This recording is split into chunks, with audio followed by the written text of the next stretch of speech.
অনেক কিছু দুর্নীতি হচ্ছে, মানে একটা হজবরল অবস্থা হয়ে আছে চারিদিকটা। আচ্ছা, আপনি তো এখানে থাকেন নাকি? হ্যাঁ, এখানেই থাকি, রাজারহাটেই থাকি। এই অঞ্চলটা নতুন করে গড়ে উঠছে। নতুন ঠিক না, এটা তো পুরনো রাজারহাট। রাজার নিউ টাউনটা ওই দিকটা আরেকটু গেলেই। হ্যাঁ, এটা বলতে পারেন অনেক নতুন নতুন আবাসিক হয়েছে। আর আমি দেখতে পাচ্ছি যে পুরো নির্মাণ চলছে, চারিদিকে নির্মাণ চলছে। হ্যাঁ, এখানে পুরোটাই নির্মাণ নতুন করে সব হচ্ছে। এগুলো তো আগে ছিল না, আগে এটা ছিল, এবার রাস্তাও চওড়া করেছে। এবার সরু রাস্তা যেমন ছিল, বাড়িঘর তো ওরকমই ছিল, কিন্তু এখন নতুন করে সব হয়েছে। সব চেনা অচেনা মুখ। হ্যাঁ, অবশ্যই 60 ভাগই আছে না। ভাগই অচেনা। একদম। রাজ্য জুড়ে বাংলাদেশে তো কঠিন কঠিন অবস্থা, ওখান থেকে অনেক জঙ্গি টঙ্গি এখানে চলে আসছে, ভয় লাগে না এই অচেনা মুখগুলোর মধ্যে?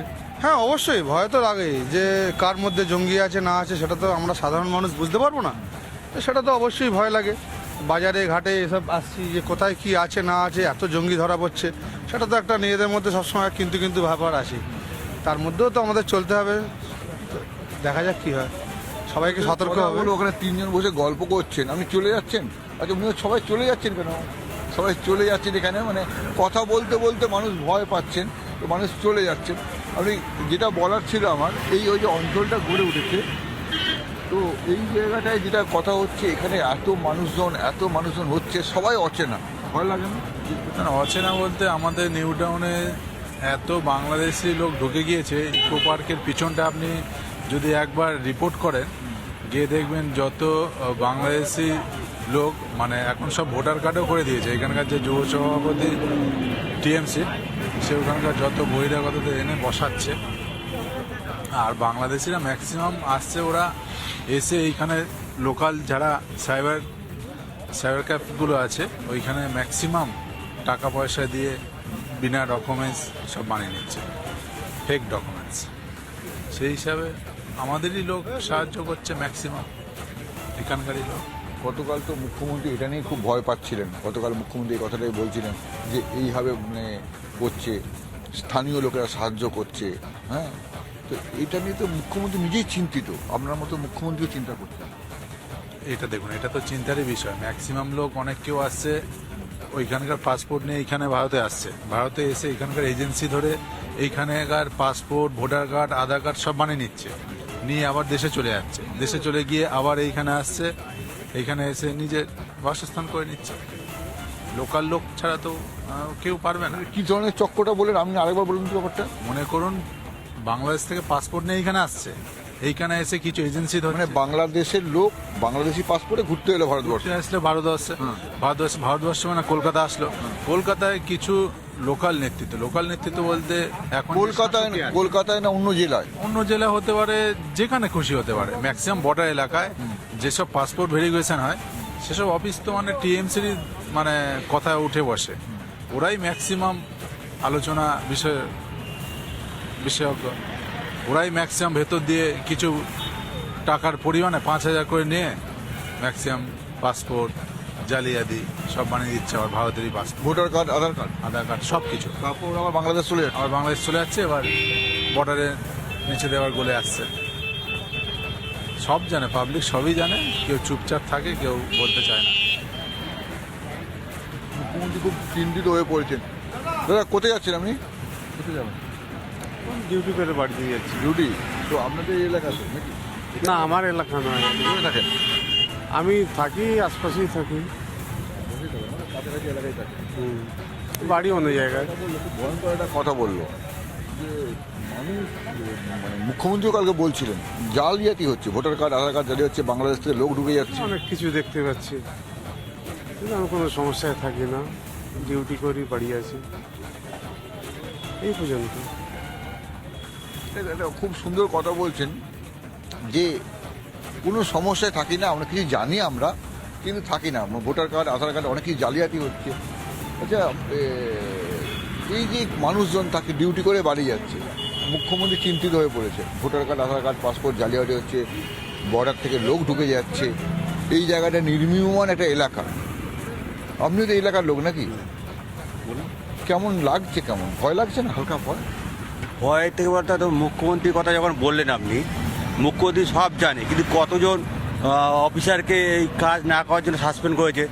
এখানে বাংলাদেশি আমাদের রায়ার বলুন, মধ্যগ্রাম বলুন, অনেক কেউ আছে, কিন্তু পুলিশ কটা বাড়ি বাড়ি গিয়ে সার্ভে করছে, সেটা আগে দেখা উচিত। পুলিশ সেবা করছে না, আছে রায়হাটে অনেক বাংলাদেশি আছে, অবৈধভাবে ঢুকেছে, মধ্যম বলুন দিয়ারা বলুন আছে, কিন্তু পুলিশ বাড়ি বাড়ি কতজনের বাড়িতে গিয়ে সার্চ করছে, কতজনকে ধরেছে রায়হাট থানায় গিয়ে একটা বলতে হবে না। অতএব মুখ্যমন্ত্রী বলছে পুলিশকে ধমক দিচ্ছে, প্রশাসন ইয়েদের ধমক দিচ্ছে, কিন্তু কাউকে সাসপেন্ড করছে না। একটা মিডিয়ার মাধ্যমে দেখাচ্ছে আমি দেখো কত ভালো, আমি তাদের ধমক দিচ্ছি, কিন্তু কতজন প্রশাসনকে কাজ না করার জন্য বা গাফিলতি করার জন্য সাসপেন্ড করেছেন আমাকে দেখাতে পারবেন না। প্রশাসনিক যে বৈঠকগুলো হয় ডাইরেক্ট টেলিকাস্ট হয়, টেলিকাস্টের মধ্যে মানুষকে দেখাচ্ছে দেখো আমি কত করছি, আমি একে ধমকাচ্ছি ওকে ধমকাচ্ছি, কিন্তু কোনো কাউকে সাসপেন্ড করিনি।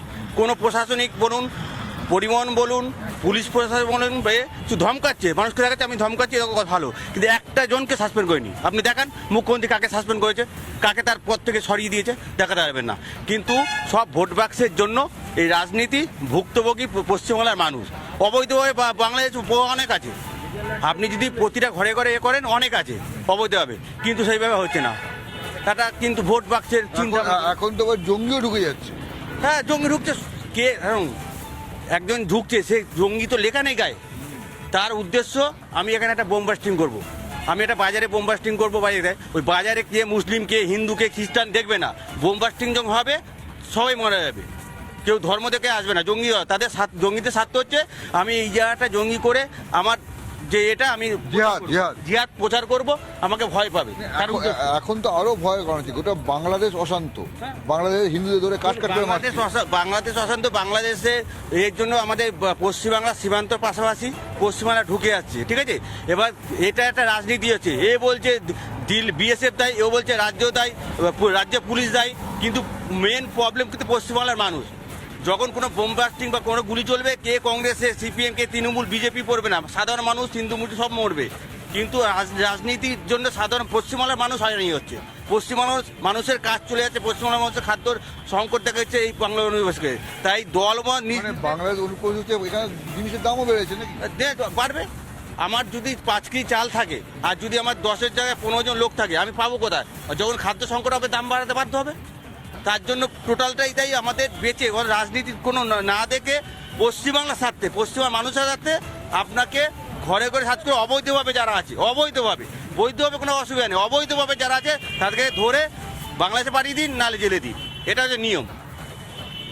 মানুষ যেটা বলছে রেগে যাচ্ছেন উনি খুব, মানে উনি বলার তো ব্যাপারটা হচ্ছে কি, আমরা যে অবস্থার মধ্যে আছি এটা তো যে আছে সেই ভুক্তভোগী। আমি এখানকার স্থায়ী বাসিন্দা, আমার পূর্বপুরুষ এখানে আছে, এবার বাইরের থেকে লোক এসে সে যদি এখানে আধিপত্য বিস্তার করে, আপনি বলুন কেমন লাগবে? সেই ব্যাপারটাই তো এখানে হচ্ছে। এবারে এখন বলছে বর্ডারে এ ওর ঘাড়ে দোষ দিচ্ছে, ওর ঘাড়ে দোষ দিচ্ছে। তো এটা বর্ডারে যদি বিএসএফ তুলে দেয়, পারবে পশ্চিমবঙ্গ সামলাতে? পশ্চিমবঙ্গ পুলিশ পারবে সামলাতে? দেখুক না, এই যে এত ঢুকে যাচ্ছে, ঢুকছে কিভাবে? কাঁটাতারের বেড়া বলছে জমি দিচ্ছে না, এগুলো তো আমরা সাধারণ মানুষ তো এত জায়গায় যাব না। এবার জঙ্গি ঢুকে গেল, এবার দেখুন একটা যদি বোম ব্লাস্টিংই করে, তো সেখানে কি হিন্দু মুসলিম শিখ সাই কেউ মরবে না? ওখানে তো সবাই মরবে। আর জঙ্গি, সে তো জঙ্গি, সে তো জানে না, তা তো ব্রেন ওয়াশ করে দিয়েছে।